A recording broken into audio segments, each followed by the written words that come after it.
Bienvenidos una jornada más a este rincón bíblico de amor por la palabra.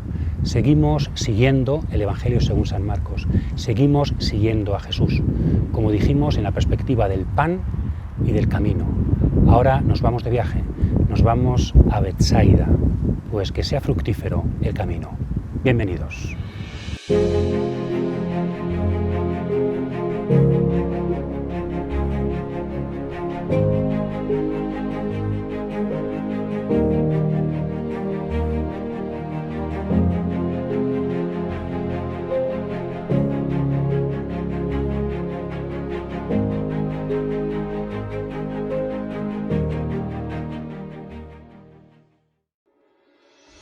Enseguida apremió a los discípulos a que subieran a la barca y se le adelantaran hacia la orilla de Betsaida, mientras él despedía a la gente. Y después de despedirse de ellos, se retiró al monte a orar. Llegada la noche, la barca estaba en mitad del mar y Jesús solo en tierra. Viéndolos fatigados de remar, porque tenían viento contrario, a eso de la cuarta vigilia de la madrugada, fue hacia ellos andando sobre el mar, e hizo ademán de pasar de largo. Ellos, viéndolo andar sobre el mar, pensaron que era un fantasma, y dieron un grito, porque todos lo vieron y se asustaron. Pero él habló enseguida con ellos y les dijo: «Ánimo, soy yo, no tengáis miedo». Entró en la barca con ellos y amainó el viento. Ellos estaban en el colmo del estupor, pues no habían comprendido lo de los panes, porque tenían la mente embotada.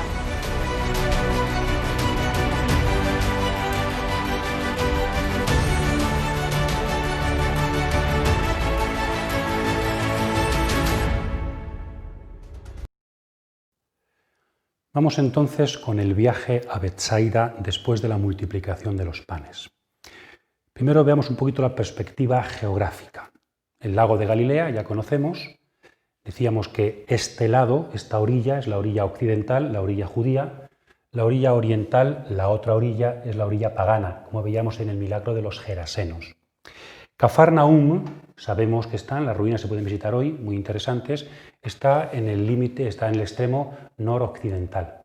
Y probablemente la multiplicación de los panes fue, se recuerda ahora mismo en Tabga, un poquito más al sur, muy cerquita, ¿no? Betsaida, también se puede visitar ahora sus ruinas, parece que se han identificado correctamente, está en la parte norte donde el río Jordán desemboca en el lago.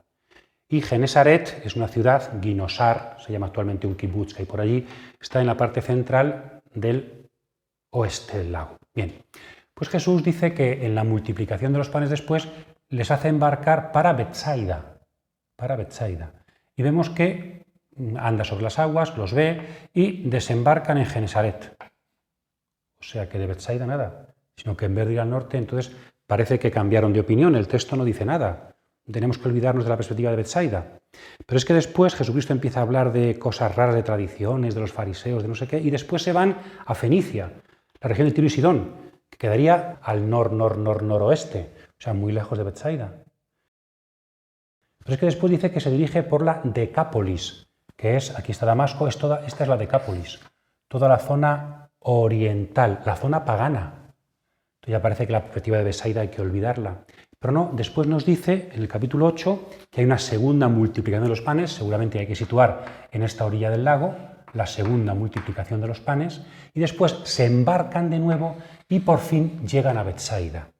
Por tanto, estos poquitos kilómetros se cubren con una gran cantidad de kilómetros que parece que busca una gran circunferencia que da toda la vuelta para llegar por fin a Betsaida. ¿Qué sucede aquí?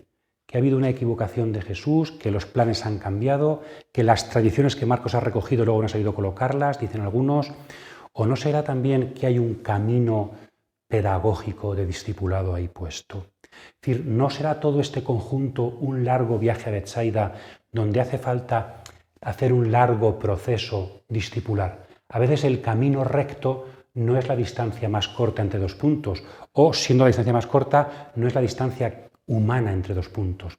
Parece como que, bueno, es como si quisiéramos ir, no sé, desde Madrid a Segovia, pasando por Valencia, por Barcelona y por Navarra. Pues algo parecido hace Jesús con los discípulos, ¿verdad?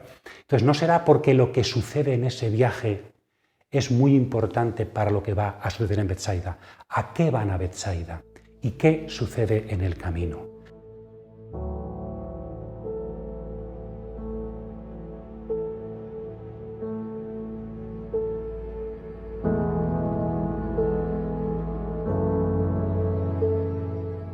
Después de la perspectiva geográfica, os invitamos a profundizar, a darle vueltas a la perspectiva, diríamos, literaria, ¿no? Las escenas que van sucediendo. Todo empieza con una travesía, lo hemos dicho, después llegan a Genesaret y hay un conjunto de curaciones, un sumario. Después una discusión, Jesucristo enseña sobre ciertas tradiciones farisaicas que tienen que ver con el tema del comer, de las comidas.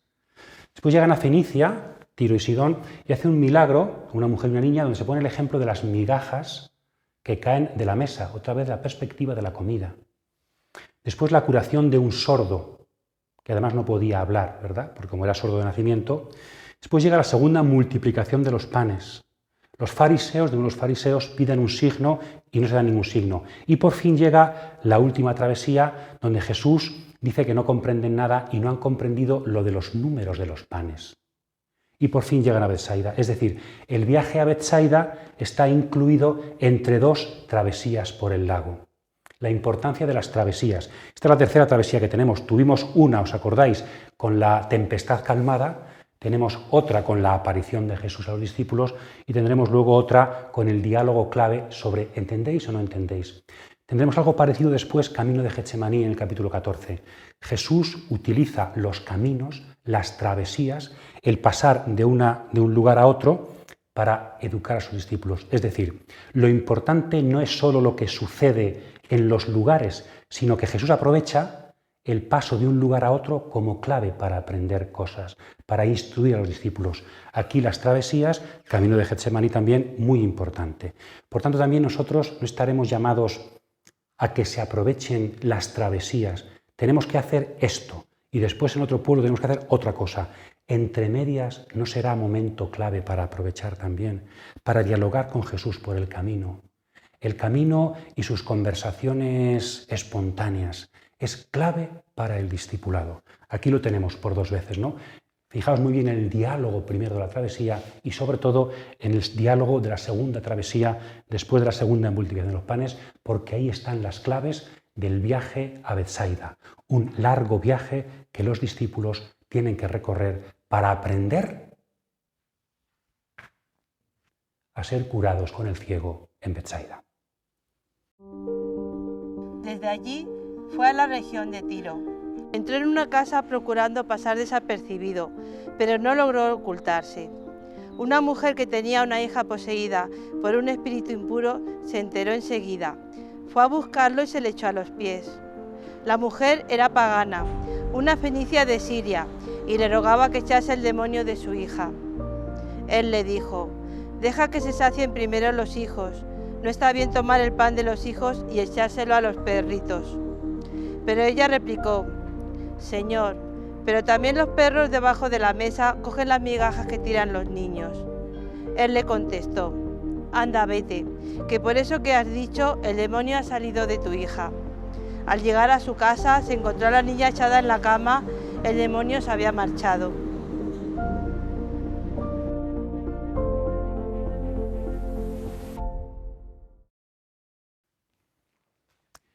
Cuando Jesús se aparece andando sobre las aguas a los discípulos, se quedan estupefactos, se quedan sin comprender nada. ¿Pero por qué?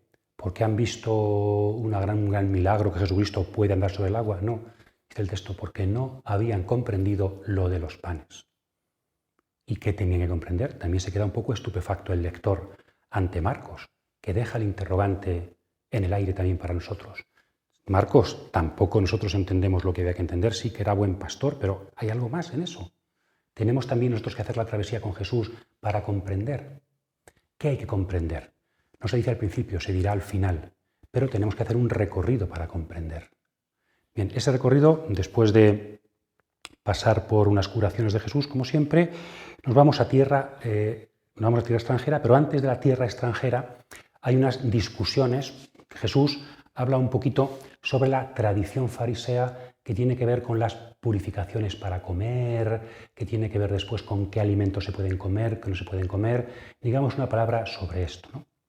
Y es, primero, tenemos que saber distinguir entre la voluntad de Dios y las tradiciones de los hombres. La tradición, si alguien lo tiene claro, es el judaísmo y la Iglesia Católica. La tradición es algo bueno, pero tiene que estar siempre supeditado al origen, a la voluntad de Dios, porque la tradición puede estropearse, la tradición puede pervertir el origen. Y Jesús llega a decir, y pone algún ejemplo, ¿no? Para defender un mandamiento habéis puesto otro mandamiento que ha sustituido al primero, y os habéis cargado la voluntad de Dios para hacer la voluntad de los hombres. Eso no es solamente cuestión de los fariseos, también nosotros estamos tentados, tenemos el peligro de sustituir la voluntad de Dios por nuestras tradiciones. Ya pasaba en el Antiguo Testamento con los profetas. Dicen muchos profetas, venís a ofrecerme sacrificios que yo no os he pedido. Es que por tradición hacemos, pero ¿estáis seguros de que eso es la voluntad de Dios? Por tanto, este capítulo 7 de Marcos no solamente nos dice lo que pasaba con los fariseos, sino lo que puede suceder con cualquier persona creyente y religiosa. Tenemos que tener cuidado con las tradiciones humanas, que de por sí no son malas, son buenísimas, pero tenemos que hacer discernimiento porque a ver si vamos a estar dándole a Dios lo que Él no nos pide y a ver si nuestras tradiciones religiosas no solamente es que no son importantes, sino que nos impiden abrirnos a la voluntad de Dios. Los fariseos no creyeron en Jesús. Por lo tanto, reflexión importante sobre tradición y origen, sobre lo humano y la voluntad de Dios. Siempre el discernimiento. ¿Y quién es la clave? Jesús. Busquemos siempre la palabra de Jesús para encontrar clara la voluntad de Dios. No siempre lo que hemos hecho tradición es voluntad de Dios. Hay que estar siempre convirtiendo nuestras tradiciones a la voluntad de Dios. Y después el comer, qué hay que comer, cómo hay que comer. Este fue el gran problema de la Iglesia primitiva. Entonces Marcos está pensando en lo que Jesús dijo, pero también está pensando en la práctica de la Iglesia primitiva, que no sabían si había que comer de todo, como hacían los paganos, si había que comer solamente una parte. Pedro y Pablo tuvieron esos problemas en Antioquía, ¿os acordáis? Entonces yo creo que aquí lo que se nos está diciendo es, Jesucristo nos da permiso a los cristianos para separarnos un poquito de la tradición judía. Y aunque los judíos tienen una forma de comer que los separa de los paganos y tienen unas comidas prohibidas, los cristianos no. Este texto está haciendo referencia a la praxis de la Iglesia primitiva. Podéis comer de todo. Si os leéis Hechos 10, os leéis Gálatas 2, podréis ver el fondo de esta expresión. Sí, se retrotrae a las palabras de Jesús la respuesta a un gran interrogante de la Iglesia. ¿Podemos comer de todo? Y de alguna forma esto sienta las bases de la universalidad del cristianismo.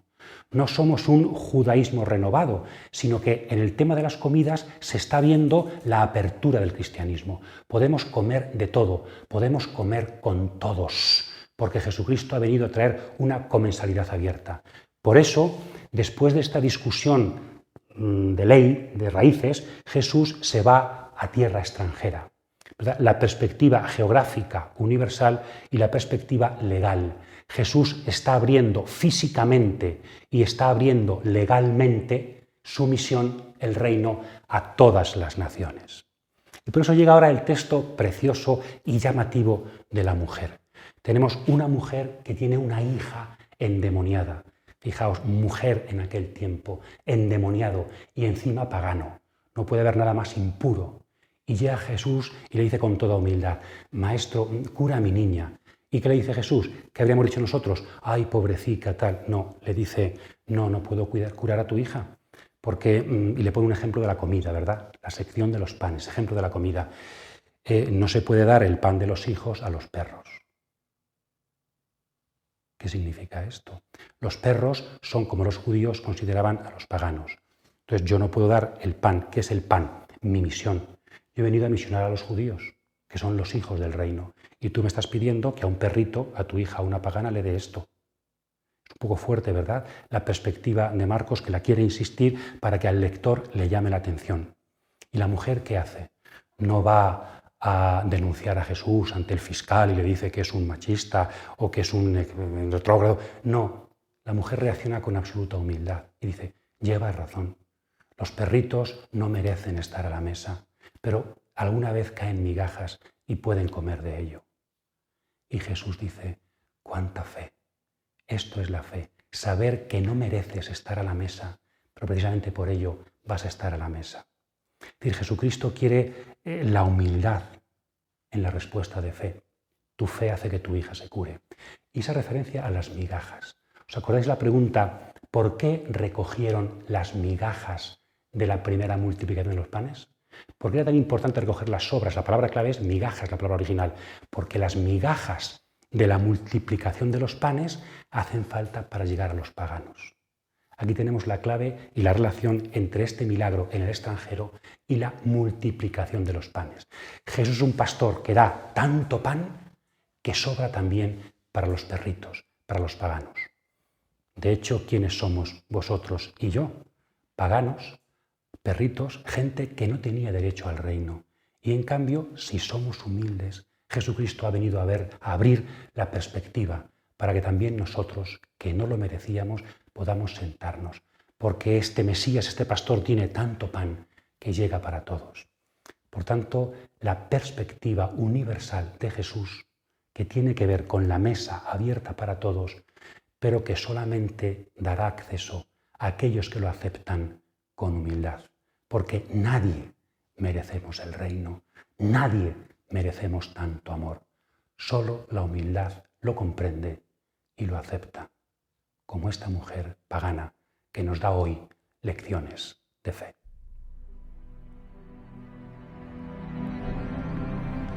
Se marchó de la región de Tiro y vino de nuevo por Sidón, al mar de Galilea, atravesando la Decápolis. Le presentaron un sordo que además hablaba con dificultad y le rogaron que impusiera la mano sobre él.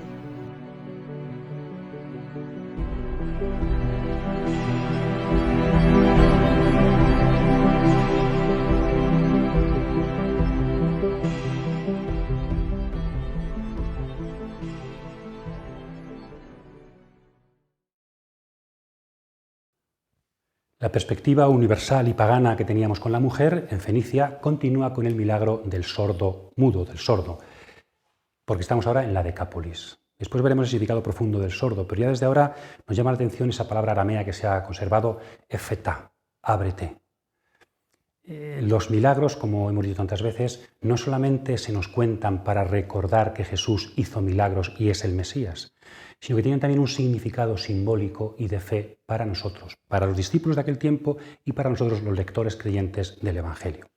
Entonces también este sordo, lo veremos después, podría ser símbolo también de nosotros mismos, ¿no? Y de nuestras sorderas. ¿Por qué no sabemos hablar? Porque no sabemos oír. Es decir, cuando uno es sordo de nacimiento no es mudo, pero de hecho no puede hablar. Solamente aprende a hablar quien escucha. Por tanto, lo primero que el Señor tiene que abrir son nuestros oídos. Esto pasa también en la dinámica de la fe. Cuando uno enseguida se pone a predicar el Evangelio, seguramente no lo va a hacer bien. Como dice la gente, no tenemos dos oídos y una boca, es por algo, ¿no? Es más importante oír que hablar. Más importante, hace falta oír el doble de lo que hablamos. El ser humano siempre es recepción para después ser acción. Si alguien no oyera nunca, nunca hablaría. Primero somos regalo y después somos regalo compartido. Primero somos escucha, lo somos siempre y por eso podemos ser parlantes. Primero somos discípulos y por eso podemos ser a la vez apóstoles. Por tanto, el Señor tiene que abrir nuestros oídos para que comprendamos. Solo así, dejando de ser sordos, aprenderemos a hablar. Y me pregunto yo, ¿dónde estarán las claves de una buena misión, de unos buenos predicadores? ¿Quiénes son aquellos que predican bien y profundamente la palabra? Aquellos que tienen gran retórica y han ido a la escuela de Atenas o a la escuela de Cicerón, a la escuela de... ¿O son aquellos que hacen unos buenos planteamientos y unas buenas imágenes y unas buenas... o al final hablarán correctamente los que tienen abierto el oído? Somos oyentes de la palabra y solo entonces, cuando cada día oímos más, podemos predicar más. Y esto que sucede en el ámbito de la fe, sucede también en el ámbito humano. ¿Cómo podemos a veces dar consejos a los demás y hablar a los demás si no les hemos escuchado antes? ¿Nos parece que en nuestras relaciones humanas, también en las familias, en los amigos, hay un déficit de escucha y un superávit de palabra? Y a veces estás en grupos, ¿verdad?, y todo el mundo hablando y nadie se escucha. Hay por ahí un libro muy bonito, Momo, de una niña, una historia de Michael Ende muy bonita, que nos dice que la gran clave de Momo y su gran éxito estaba en que sabía escuchar a la gente. No daba consejo, no sabía, sino que sencillamente escuchaba. Y la gente resolvía sus problemas en presencia de Momo, porque sabía escuchar. El sordo. El Señor también va superando sorderas para que seamos capaces de hablar según su idioma. Y en la perspectiva del sordo, continúa después la misión de Jesús y tenemos una segunda multiplicación de los panes con nuevos números y en un nuevo lugar. Probablemente esta segunda multiplicación de los panes, por los números y por el lugar, vamos a verlo después, estamos en la orilla pagana.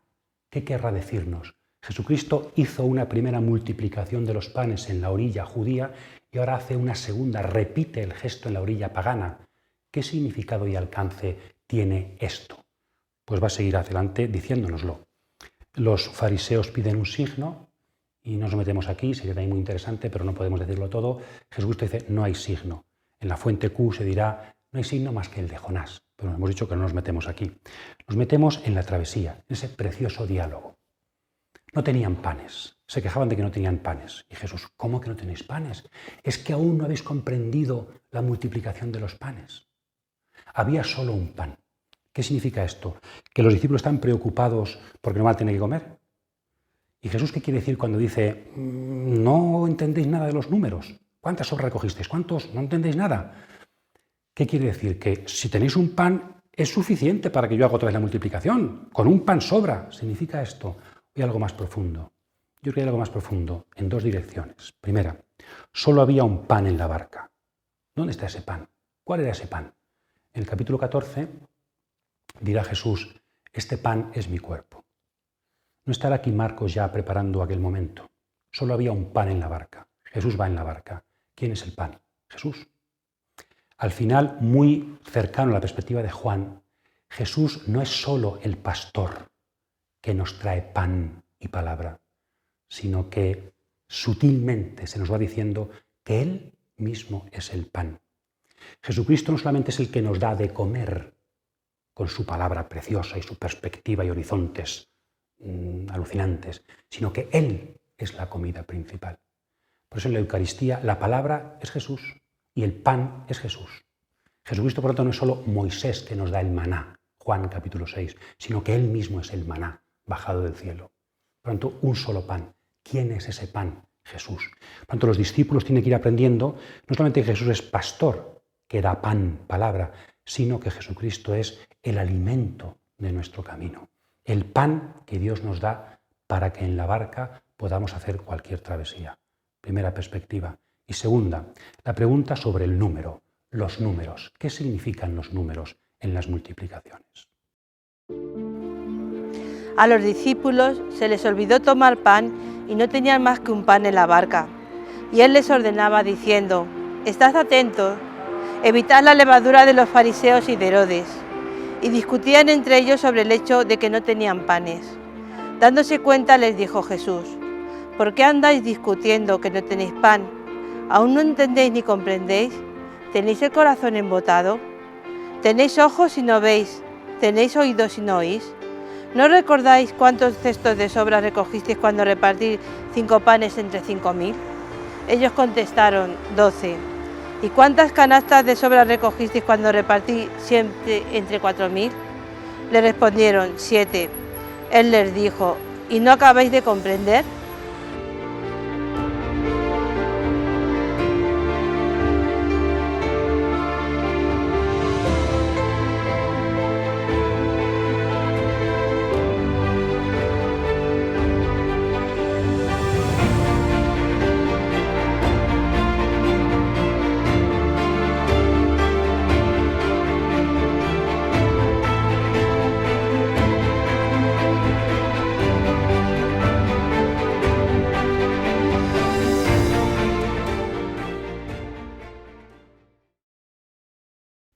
Estamos en la barca con Jesús. Diálogo. Jesús regaña a sus discípulos. Los discípulos no entienden. ¿Tenéis la mente embotada? Muy bonito. Teniendo ojos no veis y teniendo oídos no oís. Citando un texto bíblico. Resulta que unos versículos antes Jesús ha curado a un sordo. y unos versículos después Jesús curará a un ciego. Por tanto, no está claro que teniendo ojos no veis y teniendo oídos no oís. De esta forma, en este versículo clave, en esta travesía clave, se nos dice cuál es el significado de la reciente curación del sordo y la próxima curación del ciego. En aquel sordo de la Decápolis y sobre todo en el ciego de Betsaida están simbolizados los discípulos que deben ser curados por Jesús para que comprendan. En este versículo está claro, ¿verdad? Los discípulos son los sordos, los discípulos son los ciegos. En esto en cuanto a la forma, diríamos, ¿no? Jesús no solamente ha venido a darnos un mensaje, sino ha venido a quitarnos la ceguera para que podamos comprender. Jesucristo no solamente es el contenido de nuestra fe, sino aquel que hace posible el milagro de la fe, que es visión y escucha, poder ver lo que otros no ven, poder oír lo que otros no oyen. Eso es la fe. Bien, ¿y cuál es el contenido, el objeto de? Les pregunta por los números que decíamos, ¿verdad? Cuando repartí los 5 panes para los 5.000, ¿cuántos canastos recogisteis? Y se acuerdan, 12 canastos de sobras. Y cuando repartí los 7 panes para los 4.000, ¿cuántos canastos? 7. O sea que se acuerdan y aún no comprendéis. Y se acaba el texto. Y dice el lector, y digo yo, y decís vosotros, pues que hay que entender. Nos quedamos como los discípulos, seguimos sin comprender. Marcos no nos define, pero nos da algunas claves, ¿verdad? Claro, un significado simple podría ser, fijaos lo capaz que soy, pues si con 5 para 5.000 y sobró, con 7 para 4.000 y sobró, pues con 1 también tenemos bastante. Podría ser esa perspectiva tan... De hecho, ha ido decreciendo con menos panes alimentó a más gente que después y sobró más. O sea, parece que estos de la segunda multiplicación tenían más hambre, ¿no?, que los primeros, porque sobró menos y eso que eran menos y había más panes. No es esta, yo creo, la perspectiva principal, la capacidad de Jesús de multiplicar y hacer milagros, sino los números. ¿Qué significa en el Antiguo Testamento el número 5, que aquí se repite 2 veces, y el número 12?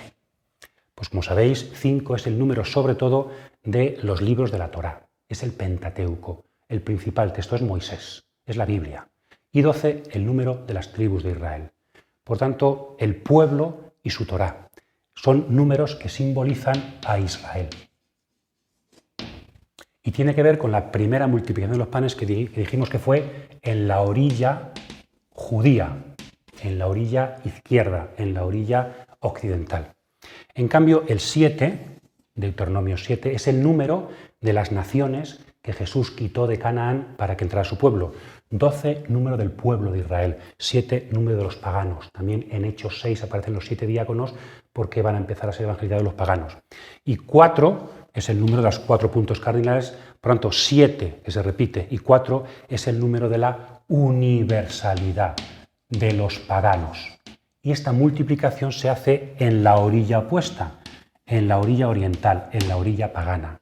Por tanto, seguramente aquí tenemos, yo creo, una clave por la que tenemos que comprender, y es: Jesucristo no ha venido a ser solo pastor de Israel, sino que ha venido también a ser pastor de todos los pueblos. Por eso, entre la primera multiplicación y la segunda multiplicación se ha hablado de las tradiciones fariseas, que son superadas, se puede comer de todo, y Jesús ha hecho un viaje por la Decápolis y por Fenicia. Es decir, Jesucristo, pastor, ha conducido a sus discípulos por el mundo del paganismo para que comprendan, con la segunda multiplicación de los panes, que Jesucristo no se reduce a ser pastor de un pueblo, sino que la misión tiene alcance universal. Por tanto, Jesús está revelando como pastor de todos. Yo creo que esto es lo principal que tienen que conocer los discípulos. Después Pedro dirá, tú eres el Mesías. ¿Qué significa el Mesías? El resumen de todo esto, tú eres el pastor del pueblo que nos conduce a todos. Por eso Jesús les dice, cuidado con la levadura de los fariseos. Los fariseos no eran panaderos que hacían levadura. ¿Qué significa la levadura de los fariseos? La doctrina de los fariseos. Los fariseos en aquel tiempo eran los principales que intentaban ser pastores del pueblo. No sean ellos vuestros pastores, sino yo. Guardaos de la levadura de los fariseos y sus tradiciones, que no son pastores y que además se reducen a Israel. No, venid a mí y a mi levadura y a mi pan, que yo soy pastor verdadero y definitivo para todos. Esta es la clave de esta gran travesía que los discípulos tienen que hacer para llegar a Betsaida. pero vamos con ellos a Betsaida a presentarnos ante el ciego. Llegaron a Betsaida y le trajeron a un ciego pidiéndole que lo tocase. Él lo sacó de la aldea, llevándolo de la mano. Le untó saliva en los ojos, le impuso las manos y le preguntó: ¿ves algo? Levantando los ojos dijo: veo hombres, me parecen árboles, pero andan. Le puso otra vez las manos en los ojos. El hombre miró, estaba curado y veía todo con claridad. Jesús lo mandó a casa diciéndole que no entrase en la aldea.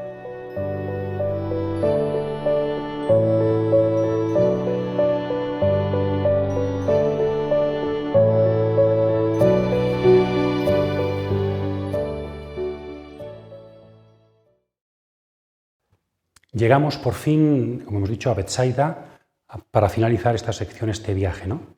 Y en Betsaida, ya lo sabemos, lo hemos visto, no tenemos un ciego. Pedro, por cierto, es de Betsaida, ¿no? También está claro, Betsaida, el ciego, es el símbolo de los discípulos. Fijaos que Jesús para esta curación lo saca fuera de la aldea y luego le dice que no vuelva a entrar a la aldea. Y parece como que para ser curados, para poder ver, para que Jesús nos regale la fe, hace falta salir de la aldea, salir de donde estábamos antes como Abraham. Si seguimos estando en lo de siempre, quizá Jesús no nos puede curar. Por eso Él ha formado un grupo aparte, para que saliendo de lo antiguo, en las afueras, vaya siendo curado por Jesús, poco a poco, como vemos en el ciego. Bien, lo primero y quizá lo más importante es que los ciegos, tenemos 2 milagros de ciego en Marcos y aparecen en 2 lugares preciosos. En el capítulo 8, el ciego de Betsaida, al final del viaje a Betsaida, de la primera parte del Evangelio. Y el segundo, el ciego de Jericó, al final de la subida a Jerusalén, en el capítulo 10. En 2 momentos clave tenemos la curación de 2 ciegos, Betsaida y Jericó. Están puestos ahí tan importantes porque el ciego no es solo un milagro de Jesús, como decimos, sino que es el símbolo de lo que Jesús hace con los discípulos. Es decir, ¿qué es la fe? La fe muchas veces se ha representado como esa señora, ¿verdad?, que está tapada. Fe es creerse lo que no se ve. Según el Evangelio no es esta la perspectiva principal. La fe no es creer lo que no se ve. La fe es ver con los ojos interiores lo que otros no ven. Y por eso el símbolo de la fe no es la mujer ciega, sino que es el ciego curado. Todo lo contrario. La fe no es ceguera. La fe es visión. La fe es que yo veo más allá de lo que mis ojos ven. Gracias a que amo a otra persona y me fío de ella, veo cosas que ella ve y yo no soy capaz de ver. Por eso es la fe. Es ver la perspectiva del mundo, de mi vida y del futuro con los ojos de Jesús. Y por tanto, la fe es curación.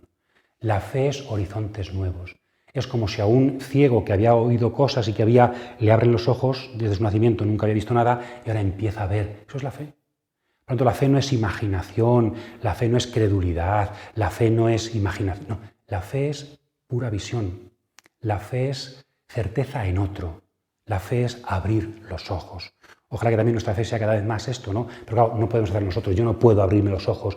Tiene que venir Jesús a Betsaida para abrir mis ojos. Y lo hace en 2 momentos, ¿no?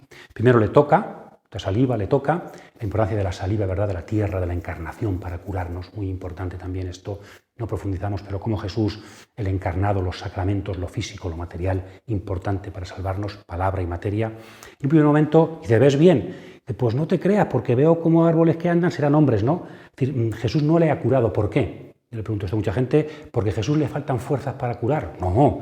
¿Porque tiene poca fe el ciego? Sí. No, tampoco se dice esto. Entonces, ¿por qué Jesús necesita 2 momentos para curar? Y ahora ya ves bien, ahora ya sí, ahora ya veo bien. No es por falta de fuerza en Jesús, ni es por falta de fe del ciego, no se dice nada en el texto. ¿Por qué Jesús tiene que curar al ciego en 2 momentos? Lo dijimos ya al principio, porque el ciego a mitad del Evangelio es el signo de los discípulos, que tienen que abrir los ojos en 2 etapas.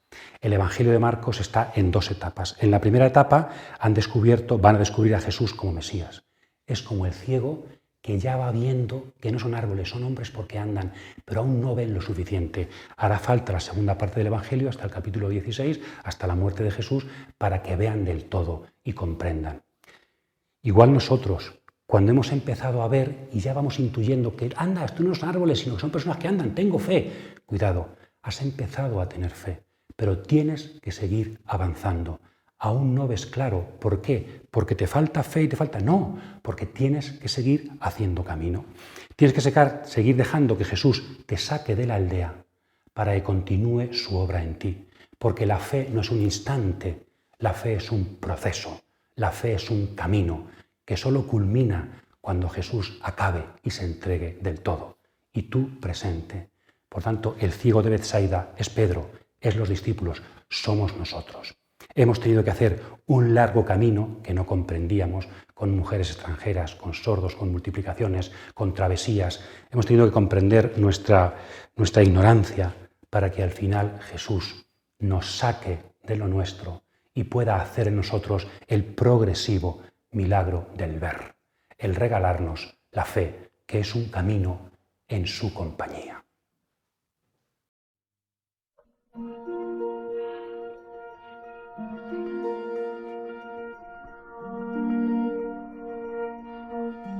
Más adelante, San Marcos nos invitará a hacer un viaje definitivo con Jesús a Jerusalén.